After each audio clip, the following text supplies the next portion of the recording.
I'm going to start like one would in the US with a little story. And I'm German, by the way, but I like this tradition. So last year I was on a plane flying to do some language center design consulting, and I sat next to a gentleman. We talked, and he told me that he was a consultant for some sort of mechanical device, some engine, something that I couldn't quite understand. And he was a consultant for this little piece. I think it was a spring or something. And then he asked me, and I said, I'm a consultant too. He said, what? I said, language centers. And he said, that is the strangest thing.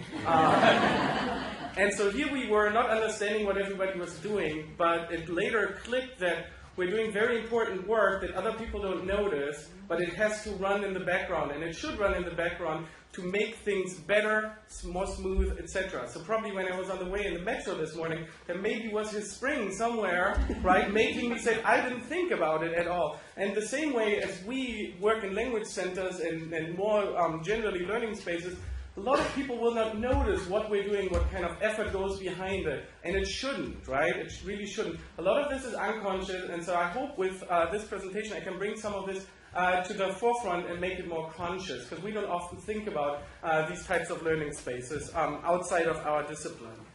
Okay, let's see if this works. And one thing that I will keep coming back to is the kind of siloization of higher education, especially in the United States. I'm sure that happens everywhere. But the university structures are very rigid, and the language center is both a manifestation of this rigidity. There's the center, and the center ends here, the modern languages department ends there, but it's also quite on the opposite. It's the in-between, and it actually creates the kind of interdisciplinarity. So the language center, no matter what we look at, can be a perpetuator of these silos, but it can also help us overcome these silos.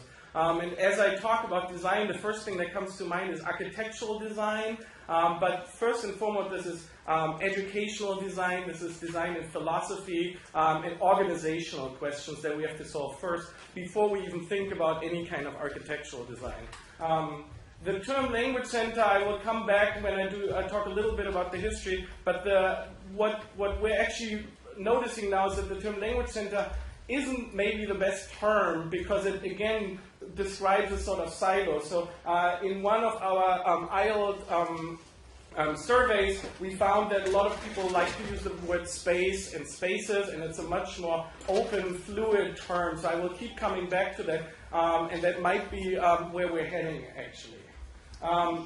As I talk about language centers in the United States, there are actually two types of language centers. So there are 16 national language centers that are funded by Title VI through the Department of Education. These are nationally funded ones. Any language center can apply for these, and sometimes they get defunded. So the latest one is actually Culture, which is the Center for Urban Language Teaching and Research in Atlanta. And so these are changing, and these provide services beyond the university. They provide services for anyone, actually. And so some of these are centered around specific languages or regions or cultures, and some have specific themes like language teaching research or open educational access materials. So if you haven't heard about these, certainly check these out, the National Language Resource Centers. From the book that Muriel mentioned already, this is one of the sources that I'm going to draw on. This is an edited volume that's coming out in the next few weeks. I'm trying to synthesize what's in the book, but we're also using many different surveys that we've done in the United States for our IELTS organization, certainly from conference talks, etc. And rather than structuring my talk into the past, the present, and the future, I would propose to actually talk about these three central themes. These are not all themes, but this is where a lot of language centers are heading. They're very broad themes. Language centers as situated language learning spaces, language centers as curated learning spaces, and as social language learning spaces. So I will start with situated language learning spaces. Situated, here I use as an architectural term of being very locally different and distinguished and individual. One big trend that is happening is that language centers are completely diversifying, and they're taking on very different forms. So if you go to a language center in one college and you go to another one, you might not even realize that they both have the same title, but they're very different entities. And as you see, two red cars, both are red cars, but they're very different, obviously. And so language centers can be huge or small, but that's not the main characteristic. They also have very different missions. And as we did in our research, we noticed that that nobody does the same thing. There is no unifying theme in our language centers, at least in the United States. The highest consensus we find in technological support, which is 76%. My language center doesn't even do that, okay? So I'm actually part of the 24%. Facilitation of project work, 72%, and classroom instruction, 71%. So a third of the language centers aren't even involved in classroom instruction.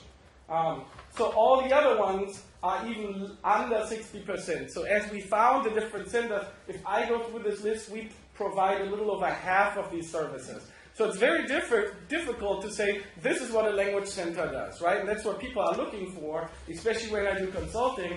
People ask, well, what should we do? I say, I don't know. I need to find out about what your university is about and what the mission could be. Language centers are located in the U.S. either in the department, situated in a department, but they can be also part of ITS, Instructional Technology Services, Information Technology Services, the library, the media center. They report to different entities. It's very different. There is no one-size-fits-all answer to all of this. I want to go a little back to understand language centers in the U.S. We really have to understand the heritage and especially the historical baggage that comes with this in the United States. The first language center, and this can be argued, but one of the first language centers in the U.S. from 1926 can be shown here, already shows a blueprint of how language centers have looked for many years, and many language centers, or labs, as they used to be called, are still used. The language lab in the US is the precursor of the language center. That's not always true in the world. At my own German university, we had a language lab and we had a language center, and they were quite distinct from one another. In the US, it's really much more of a chronological development. Funded by the National Defense Education Act that was after the Sputnik crisis, the American government through Title VI and Title VII funding gave half of language center, language lab funding to build in institutions of higher education and also K through 12 lower schools. Gave money to build these. And if a university gets free money, they will take it and they will build it. And we all know this, that this comes from the behaviorist movement and sometimes called the Army method or the audiolingual method. The idea was to, the primacy, of course, of spoken language, of listening and repeating. And I'm not going into much detail here because I'm sure you're all very much familiar with this. What I would like to talk about is how telling this is until today, for language labs and language centers in the US. If I talk about my language center, people refer to it as the lab. Everybody, all the colleagues, everybody, even people within our organization, keep coming back. In 1959, so this is 1 year after, Hübner writes, what is not possible in the average classroom can be done in the laboratory. And that still holds true today, just in very different manifestations. So let's look at a couple of images here. This I have to place. This is actually from my own university. We don't have any sound, but this is a video from the early 60s. This was the pride of the university, right? This was a very modern thing, and it was a success model for very few years. That was exported and used much throughout the world. The main idea, of course, was to speak not with each other, but to speak with a machine. And this baggage we still have today, the idea that technology will solve all our woes and all our problems, right? And we all know that as we move to language centers and as we move more to communicative teaching, that we found again that humans should talk to each other, not into the machine. So much of this is ideological, of course. This is deeply integrated into the American college bureaucracy. Okay? So these are all a couple of historical images just to show you that the main layout hasn't really changed. So sometimes it looked a little different, the technology. This was another language center, a design that started in the early 90s, and it was replaced with computers. The basic concept, though, stayed the same. All that really was changed was the technology that was much more modern and much more complicated, quite frankly. But that really didn't change much about it. And we saw use go down, and I know you're all very much used to this. Up till today, as you can see here, we have brand new shiny Macs, but we still have the old furniture. One of the #1 things I tell people when they build a new language center is invest in furniture, don't invest in technology. The technology keeps changing. The furniture you'll stick with for decades. Right? Hutchinson writes in 1967 about 10 things that language laboratory facilities do. I will not repeat this list, but all 10 things we can now do on a mobile device outside or on a laptop anywhere. So that changes, of course, what the language lab or language center does. The shift is quite a dramatic one. The language lab had a very clearly defined definition. We wouldn't even need to have much of a conference about the content of a language lab. It was more about technical issues back then. It was clearly defined. You would listen to audio, you could repeat it, and you could listen to it again. That was it. That was the function. You could only do it there. And we've moved very far away from it, but the structure still haunts us today. Everything to my budget line of student workers is down from this era. For decades, nothing has changed. Okay? We've also seen a proliferation of new spaces, just like this very generic computer lab that we can see here. They're not very good, well equipped for language teaching or learning, but there has been an identity crisis of if any lab can do this and everything's in the cloud, what are we doing, right? Why do we exist? All right. Let me go here. Another thing is the history, really, of marketing and advertising. We often like to think in education that we're beyond those forces, but we're not. There's a huge pressure from the business world to market products for language learning. There's always been, as I can say here, the royal way to learn a language, the golden way, the only way. Many of these things always propose that there's just one way of learning a language, right? And so technology is always seen as solving our woes. We have a long history of over a century of this, and people who are not in our field will think of these things first and not other things. So they will find this quick fix, this easy way to learn a language. And we see this in all kinds of products. If we look at in the United States, Rosetta Stone, probably the best marketer of these kinds of things. They package their products in a box, even though they're selling digital data, but they still put it in a box. They even physically put it in airports and other places to make it more concrete, right? To make it step 1, step 2, step 3, just like consuming cornflakes in the morning, you have a box, you can consume a language. Now we all, as professionals, know that it's a much muddier, more difficult way, very individualized. There is no panacea. We all know this. Otherwise, we wouldn't have these conferences, right? This is one of my favorite ads, Language Professor on Zoom, the famous Pinsler method. There's also, of course, technology involved. If we think of all the companies that sell things and that earn money, Sanaco, a big sponsor often of events, I think this one too, that have solutions. And so we just have to be mindful that this is not just an educational topic, it's also a business topic, right?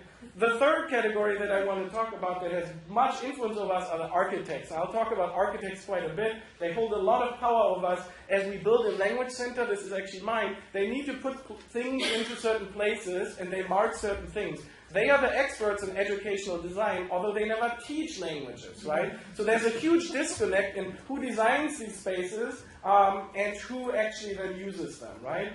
So this is how our center was set up at first in neat rows, just like we saw. But then, if you look at this one, we have an open canvas. We could do different things. It's very hard for us to think outside of the proverbial box, and I will show you some ways that this can look very differently. So this is what it looks now. The tables are all gone. People are in there and eat, gasp, right?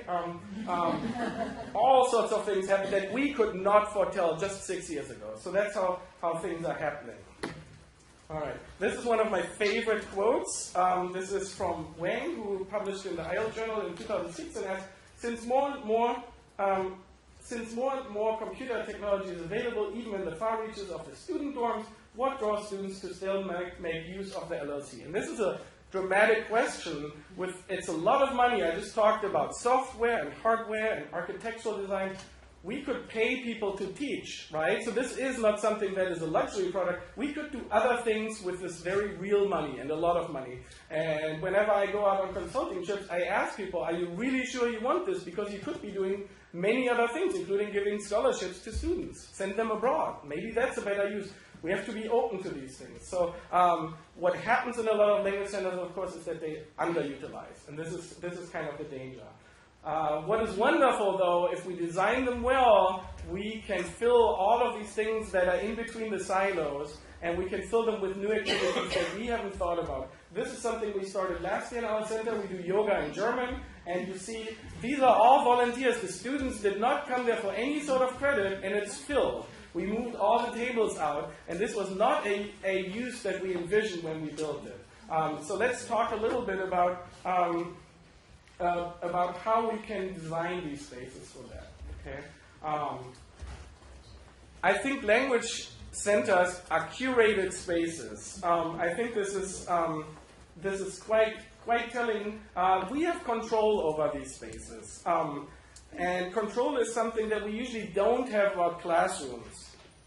This is a little game that I play. This is the classroom I teach in. I go in and I take a picture of this corner and I see what happens in this corner in my classroom. It's a generic classroom on campus that doesn't belong to anyone. Look what happens in here. So here we have these kinds of things, and items change. People leave all kinds of different things. With all kinds of different things that accumulate over time. Nobody owns the space. There's no ownership. There's no curation. People come in there just like in an airport, and they leave their stuff there. There's no, there's nothing going on that makes this as dedicated language space, right? And we see this throughout many classrooms, throughout many colleges elsewhere, that we see old things that nobody takes care of these learning spaces. Because the way we see language learning spaces and the way we see classrooms is really one of, we just accept that it's there. We don't even think about it. It's some sort of passive container. You get assigned to teach in there, and that's it. But those classrooms are actually more important than we think. If you're okay with it, you may close your eyes. If you don't want to, don't close your eyes. I'm going to read you something about a classroom. If you want to envision a classroom you were in as a student, as a child, as a teenager, as a college student, and I'm sure most of you, if you're from the Western world, will recognize this kind of classroom. Following a relatively short period of experimentation with different arrangements of desks and openings, as well as class sizes, the current stereotype of the classroom became firmly established. Rectangular space housing around 30 pupils with fenestration on one side and one or more entrances on the opposite side. The other two sides are usually blank walls that separate classrooms. The fenestration side is normally part of the external envelope of the building, while the entrance side invariably goes into the corridor that links classrooms to each other and to other circulation spaces. Almost every classroom I ever was in fits into this. They don't have to be designed in it. They're just designed in it because we have this tradition of designing it, and people don't really think that there might be other ways of designing them. And if we look at toys, for example, they reintroduce and reinforce this kind of view of what a classroom is. We always sit. Why do we always sit? They always have the same chair. Why do they always have the same chair? There are many questions we never actively ask. Okay? So obviously a lot of this comes from a time when people had to read to other people because we didn't have enough books for everybody to go around. So this was a way of lecturing and of sharing information. But the classrooms, especially in the last 100 years, have not changed very much. By the way, I don't know, you can solve this while I read the quote. Why are the windows on the left side usually? Okay, here we go. Try to guess from when this quote is. If we put before the mind's eye the ordinary schoolroom with its rows of ugly desks, placed in geometrical order, crowded together so that there shall be as little moving room as possible. Desks almost all of the same size, with just space enough to hold books, pencils, paper, and add a table, some chairs, the bare walls, possibly a few pictures. We can reconstruct the only educational activity that can possibly go on in such a place. It is all made for listening, because simply studying lessons out of a book is only another form of listening. It marks the dependency of one mind upon another. This is from John Dewey, the great American educational thinker from 1899. Not much has changed since then, over a century since then. The classrooms may have become a little more spacious and a little more friendly, but overall we have moved away. If we look at the pedagogical and technological inventions since then, things have changed dramatically. Trying to do things like pair work, group work, etc. It's very hard to break out. And the classroom reinforces these kinds of expectations. So we're still coming from a Fordian system, and Ford, as in the factory, the factory model, is that we have a bell usually, we have time frames, learning ends at a certain time, and it begins at a certain time. It is marked by grades, A, B, C, D. It is segmented into certain types of weeks, and within 15 weeks you shall rise to level A2, etc. Okay? So classrooms are, by their very nature, difficult to change once you have built them. This is a classroom from the 20s in Germany where the students outgrew them, and so they just put tinder blocks under there, as you can see. They're very, very difficult to ever change. Now, if we look at our times of what's happening in terms of technology, of pedagogy, of innovation, things are changing dramatically. So if we talk about a classroom being here for about 3 decades, we don't know what's going to happen in the next 3 decades. And that is a very scary thing to investors. The physical coming together, though, is still something that we value, and I think we value even more. Otherwise, all of you wouldn't be here. We would all be in front of our computers elsewhere. We know that learning happens in very different ways, and it just doesn't happen just by listening and reading stuff. It happens in the exchange of people, of human beings, right? So just to show you a couple of ways that the classroom has changed. We no longer have benches, for example. Often the chairs have moved away. But much of this hasn't changed. This is at a relatively wealthy American university, and nothing has much changed. The rows are the same. And just like this one. I'm reading a quote from Kroll from 1984. Architecture is an instrument that can encourage or block human behaviors. All the more powerful because its language is addressed to the unconscious. If it is designed entirely by specialists, if it is fixed and untouchable, it cannot possibly respond to the diversity and creativity of those who use it. So the designers of classrooms have huge control over us as language teachers. And we're often not conscious. We're in a lecture hall just like this one here, and there's a certain communication mode that is being presented by a lecture hall. Krantz writes, social scientists have proved that arranging seats in rows facing one direction has very different consequences for social interaction and the flow of information than arranging them in a circle. Lining up 2 chairs side by side, face to face, or at right angles to one another procedures are 3 different kinds of communications. And we can't do that at the moment, right? I would have you try this out here, but we can't. And that is normal in most lecture halls throughout the world. I have a bit of a hobby of finding really terrible learning spaces in classrooms. As you can see this one here. This one's really ugly, but that's not the bad thing. It's actually okay to have really ugly rooms. They can actually be beneficial. You don't want too shiny rooms. But this one actually allows for no movement at all. In architectural terms, there's no fluidity here. So coming from one side to the other is nearly impossible, and an instructor needs to make choices where to stand and where the center of the room shall be. Okay? This is my so-called smart classroom that I often teach in at Rhodes College, and it is smart because it has a smartboard, right? So I'm here.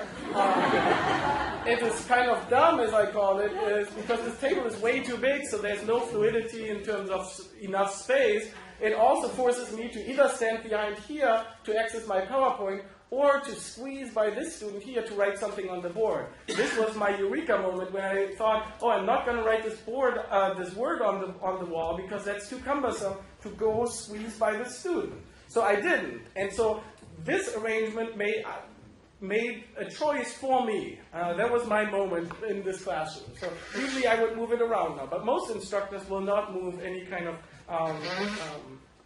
furniture. Another classroom is my pet peeve here is actually the computer screen coming in front of the whiteboard, as happens almost everywhere. Who decides that? It's not the architects. Often these rooms are retrofitted. It usually happens by the IT people, right? They come in, they have a budget to redo 3 smart classrooms. They go in, they look, oh, there's the center. Let's put it here, and they put it in there. There's no consultation whatsoever, okay? So we got several groups. We got the architects, okay? We have the IT people, and they're all well-meaning. Nobody does this to kind of, do us harm. They do this because they're trained in this. They haven't thought about it. Another group is the facility coordinators or the janitors who ask you to move things back. I tend to mess with my students and actually push all the chairs to the side. All the students will sit there, and I tell them, come, why are you sitting there? Because they've been trained, you go where the chair is and you don't move it. And it's really hard to tell them don't move it. My student workers always move everything back into the same order. And I say, don't, because then it looks like an airport. You have to make it look like it's broken in and people like it, okay? Some more modern centers and spaces, and these are of course all within language centers. This is the language center at UC Boulder. As you can see, a pretty recent model. We have tables with computers on the side, a lot of wireless, of course. We have access for power in the middle and in the ground. We have small chairs and small movable furniture that you can reconfigure. Very future-proof, this kind of setup, okay? Here's another one, another language center, also with mobile tables. This is our language center at Rhodes College, where we are. It always looks very different. But there's also, again, a lot of industry involvement. If we look at solutions like these, we think, oh, this is the future. This is a hybrid classroom where people can talk and they can talk with the computer. But it, again, limits, if I wanted to make a group out of 8 students, I couldn't. Right? It limits this. If I wanted the students to look this way, I couldn't because the screen is there. You can't really change this. So even things that we think are modern, that are marketed as modern, often really aren't. Okay? They look great, and one of the things that actually is in the US that is the role of the classroom is how they look to prospective students and parents. Not so much what actually happens in there, because we all know learning is messy and it wouldn't look very pretty. This is another very modern language learning space or general learning space. I think well done, well intentioned. There's just no character in it. There are no windows, there's nothing on the walls, it's very bland. And bland learning spaces will tire you. If you didn't have the windows here and this was all gray, everyone would start falling asleep. Learning is not just cognitive. Learning is also has an affective component, of course, and has a psychomotor component. So especially with younger students, we have to keep this in mind.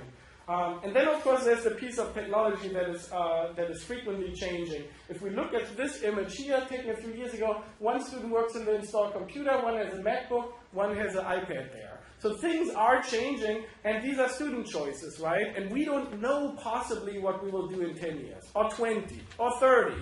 What are we going to do? We have no idea. Think about 10 years ago. We could not envision this future.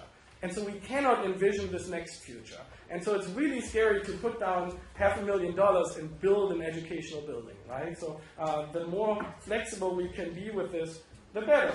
Just one technology, and I know we will talk about technologies too in digital spaces. If you've never talked with Nearpod, it's great. It beams everything not onto the projector, but onto everybody's screen. So I could sit outside. I could be in the hallway with my students. I could not be in the same room. Everybody's in a different room, right? So things are changing dramatically. Even this projection unit we might not need in some time. There's certainly an advantage to everyone looking the same way, but it might not be the future where we're heading. So as we talk about flexible spaces, there's often the thought of flexible as this kind of generic term that catches it all, but in architectural terms, there are actually subgenres of flexibility, and you can't actually have a space that's completely flexible in all of these. Moynihan actually discusses the 5 properties of space, which are fluidity, I've mentioned that before, versatility, convertibility, and scalability. And I will come back to some of these terms and give you some examples of how flexibility can manifest itself differently. One of my trips, I saw this student who was watching on her laptop in this video viewing room, not using the intended equipment that went unused. And so this was a way where it wasn't foreseen what the space would be like, right? So it actually is a video viewing room still, but the actual intention that was built in wasn't used. And it's very hard for us to know what human beings will do with the space once we build something, right? And so we can only understand how a space functions when people are actually in it. And that takes time. I talked about the siloization and the organizational nature before. The problem is that you have a budget and you have to build the space with the budget, and then the budget is gone, right? And then for the next 20 years, you better be happy with that space. A better way, and some architects are proposing this, but this doesn't work with university budgets, would be to build a space and leave some gaps, and then see what happens, right? And then once you figure it out, then you can buy new things and reconfigure. But if we build a building, every office will be assigned in every classroom, and 2 years later, the college grows, and we are already out of office space, as if we didn't know it. That's how the function works. In my language center, on the micro level, we bought computers. 4 years later, I said, I would like some computers. Well, we don't have that budgeted in, right? That was part of the building budget. So then you don't have anything for continuity. So this is a big problem that we build once, and then we better be happy with it. A kind of turnkey solution. Okay. I don't intend you to read this. This is not a vision test. This is a visual cue for the many different answers to one of our IELTS surveys that we asked for. What spaces are you most happy with? What are your best space solutions? And people talked about all of these things: flexibility, openness, fluidity, changeability, control that they have. These themes kept coming up, and there are some articles in the IELTS journal. I'm happy to share them with you. Just send me an email if you want access to more of this data. Just to prove that I'm not making all of this up. So the old language labs also proposed certain solutions,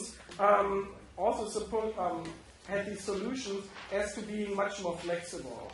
Let me find my quote here. So on the left image, we really just have scalability. As we can see, it's a little hard to say, but they said if you have more students all of a sudden, you can expand your language lab, right? You can add 5 tables to it. This is scalability. If we have enough space here, we could maybe build an extra row in here, and then we have a larger auditorium, for example, right? So that would be scalability, which is one way of flexibility. Of course, it doesn't have certain other things. It doesn't have fluidity. You can't really move much around in them, and you can't really reconfigure the room very quickly. The one on the left actually has mobile units, as you can see. So this would, in architectural terms, have scalability and modifiability. So you can modify the space. You can have different tables, for example, right? Or no tables, and just do it on the floor. So that's something that this could be. But they're not very flexible in other ways. Here are some images from how flexible these can be, and some people are really not comfortable with this. This is, again, our language center at Rhodes. This is our department meeting. Okay, so we hold department meetings there. We have different work group setups. One of the most interesting pieces of furniture we have are stools. We rarely have stools. Let me read you what Krams writes about stools. Stools without directing backs promote a star or network pattern of communication, whereas chairs promote a centralized or pyramidal pattern of communication. Obviously, stools lend themselves to more democratic, egalitarian social life, and chairs to a more hierarchical social structure. And this is certainly true, as it's very difficult if you have a directing back. You always show where you're heading, and if I move this way, then Muriel would see that I'm not looking at her anymore. And I can't really, if I wanted to sit here, I really have to move my chair around here, and it's visible. And human communication is much about kind of nudging over into other corners, working with other people, etc. And if I watch my students on these stools, they form very different patterns all of a sudden, because it's much easier over the course of an hour to kind of shift around, and you see this. If you have the chairs like this, students will tend to not do it, because they don't want to lose space, for one. Okay? So why do all our chairs in all our schools have directing backs? It's actually better for your body to not have a back. You sit straight. Otherwise, you kind of lounge like this. So it's actually bad physically and it's bad socially. All right. As we can see here, you can write on the walls. The students are sometimes shocked by this. And it looks really messy. Look at all these cables here. The IT people did not want us to do this. We're glad we did because all the computers are actually gone now. And we use them as regular tables.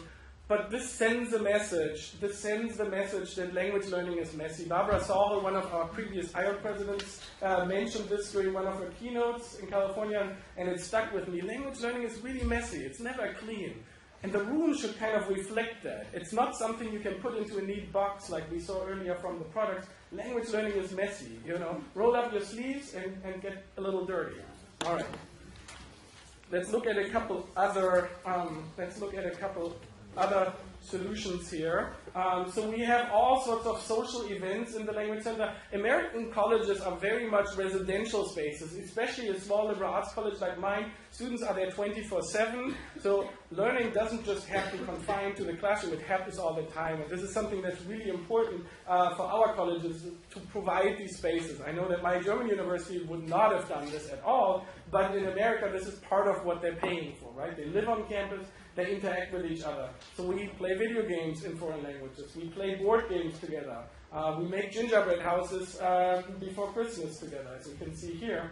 But we can also make a very formal space out of it. We have lectures in it, etc. So it's very hard to describe what all we do. But our solutions are very different. If we look at different language centers, out go the computers, in goes the charging. That's one of our most favorite pieces of technology, are chargers, right, for all those devices that the students bring already.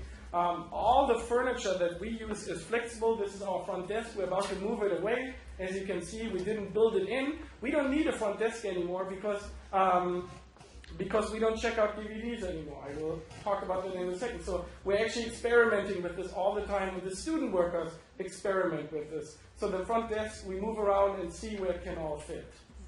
One thing we noticed is, just as a technology piece here, and I know we'll talk a lot about technology, is I noticed that DVD checks out went rapidly down. We were a resource center. We went already down to 23 in half a semester. In 2015, very low number already. This semester, the first half, we only checked out 2 DVDs. My faculty, my professors, my colleagues all resist. They say, well, how do they need them? We need them. It's like, but none of the students have a DVD player. Well, they should check one out. Well, they're not going to. They will find it online. So this is this kind of disruption that is really hard to get out. And again, we've always done it. We need to keep doing it. And we're in the business of radically reinventing ourselves all the time. There's no more, we've built something and we're good for a few years. It just doesn't happen. And it's very difficult for us to figure this out, but we will become obsolete otherwise. And we have become obsolete in the past. So here we see still our DVD case. They're movable. We will put something else in there. Okay.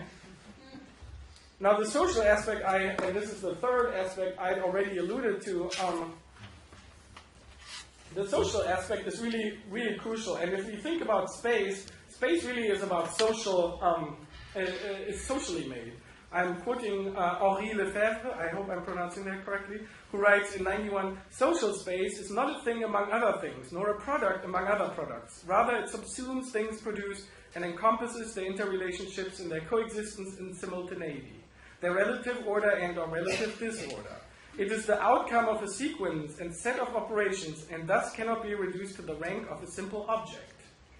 Or as McGregor writes later, in simpler terms, space is literally made through our interactions. So space is not something that is architecturally made. It happens as we engage with each other, and it is difficult to foresee. So I want to talk a little bit, not just about formal spaces. I talked about formal spaces with the classrooms, etc. I'm going to talk about informal spaces. Here we see a formal space, multi-million-dollar project at an American campus. Lots of glass, looks beautiful, brand new furniture, and was empty. Okay? Nobody came there. I asked the students to show me their most favorite and least favorite learning spaces. This was their least favorite. The university invested millions of dollars, had experts craft this building, and no one came there. Why didn't people come in there? Well, first of all, there's too much light in there. It looks like an airport. The human feels small. Humans don't want to feel small. you couldn't move anything and you didn't want to touch anything, even if you could. This is down to the posters on the wall that were chosen by the architects to kind of foster an intellectual environment, right? The furniture was rectangular. Obviously, this wasn't moved, and even if you wanted to move it, you couldn't. Then the students showed me their most favorite one. And it was this really old, grungy area with movie posters, by the way, chosen by the students, all sorts of things happening there, all kinds of notes. Faculty were there, staff were there, students were there, all hanging out. Why were they hanging out in this space with free couches? These were reused free couches, okay? And one of the definitions is by Oldenburg, who wrote about third place, especially if you're in the US and you know about Starbucks, you know about third place. Oldenburg writes in 1999, a place that is a leveler is, by its nature, an inclusive place. It is accessible to the general public and does not set formal criteria of membership and exclusion. This is a very accessible space and a very lived-in, broken space. And I talked about places needing to be kind of dirty and kind of used. You don't want something that looks shiny. You don't want to touch it. You don't feel human in this, right? This you feel human in. It gives you certain allowances of what you can do. It feels okay to move the couch in this. It feels okay to sit next to a professor in this, right? It does. It's a very inclusive space. It's a safe space. And so I found this quite telling that this was a free space, and the free space was much more used than the expensive one. So if we think about designing spaces, it's not always best to buy something new, to get funding, to get grants, all of these things. Sometimes it's as simple as talking to the other department and exchanging 2 chairs so that you don't have matching chairs anymore. Everybody has mismatching chairs, and that can have a great effect, and you can see what people do with them. So before you invest a lot of money, try to use some free ways, okay, for your physical spaces. One of the trends that is actually going as technology is becoming ubiquitous and mobile, that we don't have to put it in anymore, and that's actually a freeing thing. We actually have more space, more room than we used to have. Some of the language centers, like this one at Pacific Lutheran, has moved into a dorm, okay? So it's in a residential space. When we had policies of not having food, that should go out. We have tons of food in our language center, and we don't really need to lose anything. So a lot of them, this is the one at Vanderbilt University, looks more like a cafe than actually a learning space, right? Many of them have kitchens. A lot of people ask for kitchens now and bring people together for food or for coffee or for events. Our Day of the Dead is when we have the most people in the language center because we serve food. People congregate around food. It's a very accessible way into a culture, of course. It brings people from other departments. And I talked earlier against the silos. I think one of our main goals is to design spaces that bring people together, right, rather than keeping them separate. And there are many things that keep us separate. One of my last points I want to make is about transitory spaces. We really don't think about transitory spaces, which are hallways. This is our historical hallway. You can't put much in there because of the fire code, and this hallway tells people to leave. Go on, do not stay, right? That's the message. It's a historic building, for American standards at least. And these are all offices. First of all, you don't know what's going on in these offices, speaking of silos. If students come there into office hours, they either have to wait standing or they usually sit on the floor. And if we talk about kind of philosophical, if we talk about symbolic relationships, the students sit outside on the floor until they're called in. And then the student goes in and enters the professor's personal space, basically. This is very intimidating for a first-year student, especially if we talk about students who are first-time ever college students in their family. Very intimidating. We tend to forget that. So we're in a position of power just through this, right? And even modern hallways are built like this. If you look at this one here, okay? But it doesn't have to be. There are new ways of incorporating hallways, and one of the things is that they're also breaking some of these traditions that we have classrooms and rooms and corridors. Why don't they overlap more? These are actually called active corridors. Active as in things can happen in these corridors. And if we look at some of these active corridors, we see things that go beyond certain stereotypes and conventions. If we look, there's different types of furniture. You see with and without directing backs. There's standing and sitting spaces. There's fluidity to walk throughout. And this is just this is in a school, actually, in a new high school in the US.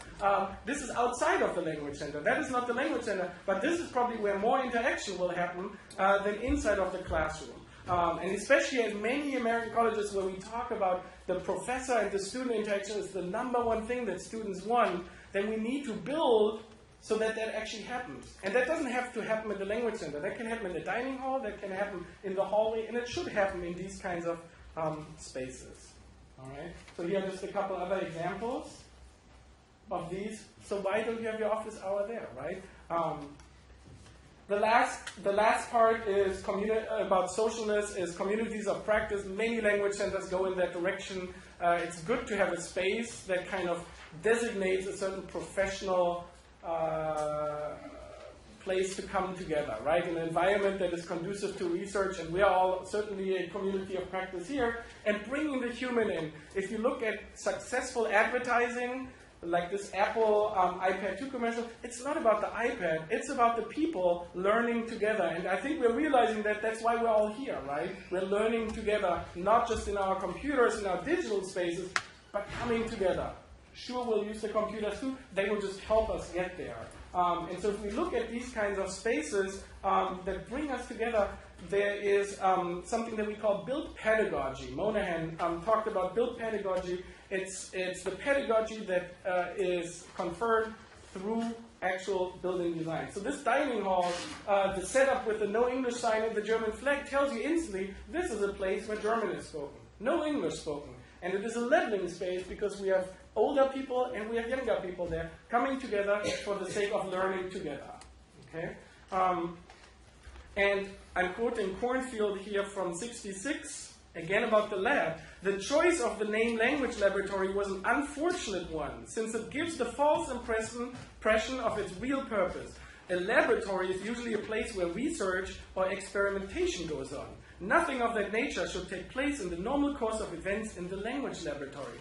And I would quite argue against Cornfield half a century later and say these are exactly the things that should go on in a language center, is coming together, experimentation and research, and working together and trying to make learning better.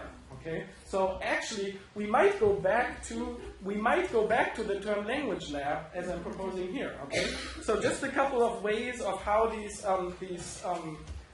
communities of practice can manifest them, and we all know there are workshops, there are lunch series, there are informal get-togethers, there are planning sessions for curricular design, small conferences like these. All of these take place in the Language Center. One of the small things that we do to bring people together is our grading marathon. At the end of the semester, I invite the faculty to grade together.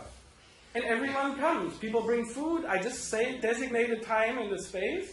And people come and grade together, and all of a sudden the dreaded grading at the end of the semester becomes a good event that we all come together as a faculty. So that can be another role of the Language Center. I want to just have a couple of concluding remarks for you, and then we can have a few questions. So as we saw, it's really difficult to find a sort of one-size-fits-all answer to anything. All of you come from very different backgrounds. You have different responsibilities. All the language centers do, just in the US. And if we look into the world, that diverse landscape is even wider. And so it's very difficult to say, this is what we do. And I keep struggling with this. In America, we often talk about the elevator pitch. You meet the dean in the elevator, and he or she says, so what's this language center about? And you have 1 minute. I have a hard time. At least I could fit it into 1 hour. So thank you very much.